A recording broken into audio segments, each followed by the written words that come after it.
Juan Kapitulo 6, versikulo 35. Si Jesus miingon kanila, "Ako mao ang pan nga naghatag sa kinabuhi. Ang muari kanako dili nagayod gutomon, ug ang mutuo kanako dili nagayod uhawon." Ang mga puno Pan sa kinabuhi. maglikon unta sa mong pagtuo ug gagakabi sa pagtuman sa imong mahal nga kasuguan. Ang Ginoo manaa kaninyo. Santos nga Ebanghelyo sumala ni San Juan. Si Jesus mingon siya mga tinun-an. Ug karon moadto ako sa nagpadala kanako para walay usa kaninyo na mangutana kanako kung asa ako paingon. Ug karon nagsultihan ko na kamo, nasubo kamo. Pasultihan ko kamo, mas makaayo kaninyo nga biyaan ko kamo. Kaya kung dili mo anhi kaninyo ang manglalaban. Apan, kung mabiya ako, ipadala ko siya kaninyo. Ug inig-abot niya, yang pailhon ang mga tao sa kalibutan mahitungod sa ilang sala, ug sa kamatarong, ug sa silot sa Dios. Pailhon sila silahang sala, kay wala man sila mutuo kanako. Pailhon sila kan unsay matarong, kay moadto man ako sa amahan. Kung di na kamo makakita kanako. Pailhon sa silot, ka ang nagmando ng kalibutana, gisilutan naman. Ang Ebanghelyo sa Ginoo. Pasalamati ang Ginoo, kay siya maayo, ang iyang gugma mulungtad, hangtod sa kahangturan. Pasalamati ang Diyos sa tanang mga Diyos, ang iyang gugma malungtaron. Pasalamati ang Ginoo sa mga Ginoo, ang iyang gugma malungtaron.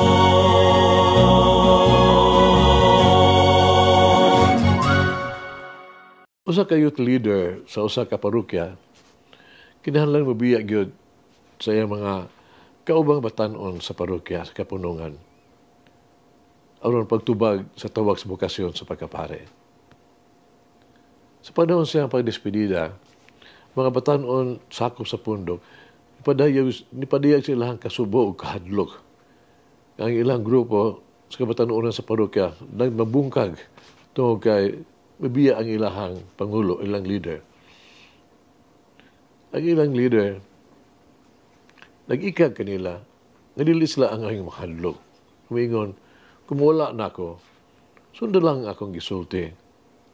O nagbabuhat ako kaninyo. Pero pun isa sumala sa inyo habang pamaagi. May mabiya siya o misulot sa seminaryo. Sunod nasunod-sunod ang mga sulat nga nagabot nga to kaniya. Ikay sa mga kauban nga nangayog, mga solusyon sila mga problema.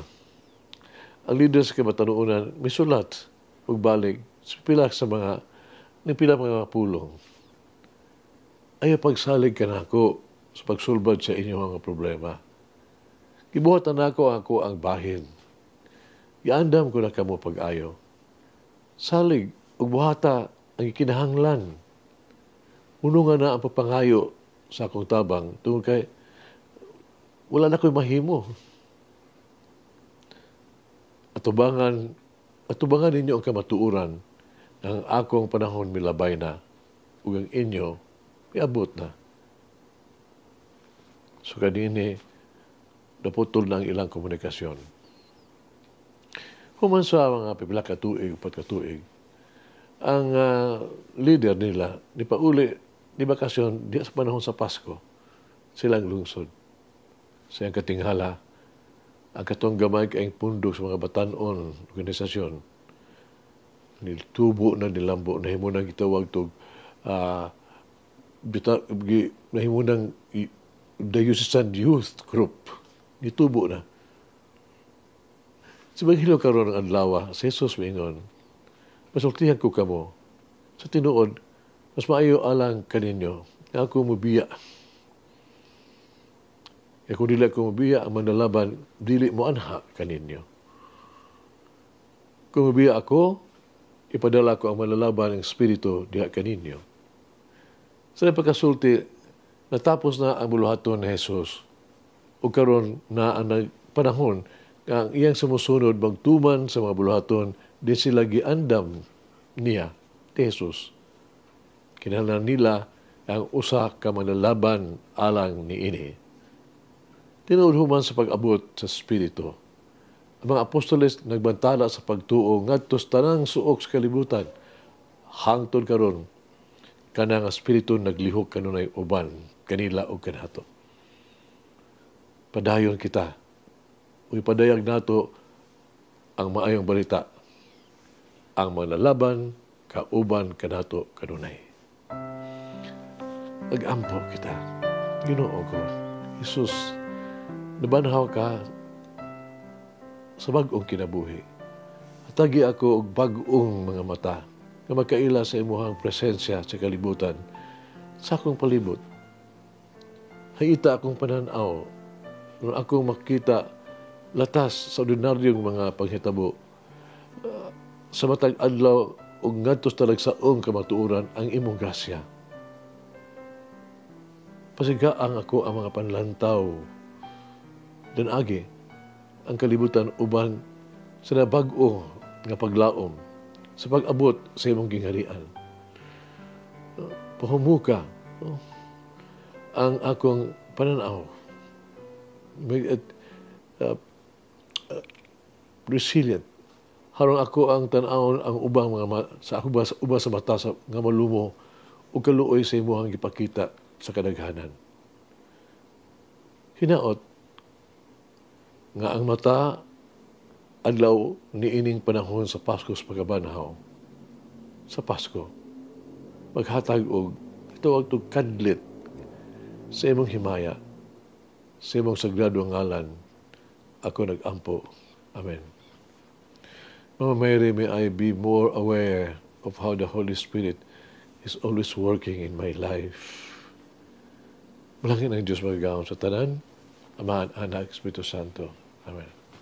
May the Lord of the divine mercy bless us all, heal us from all diseases and suffering. Ayun unta niya kita, tanang mga sakit na sa lawas o sa kalag, body and soul. In the name of the Father, the Son, and of the Holy Spirit. Jesus, I trust in you. Amen. Whoever eats the bread of life will never hunger, says the Lord. Kay galaan inyong nabati ang pagpaambit ug hamubong pamalandong sa pulong sa Dios pinaagi sa tulumanon, pan sa kinabuhi, nga gidumala ni Monsignor Daddy Silva. Hangtod na usab sa sunod higayon, daghang salamat. The bread of life.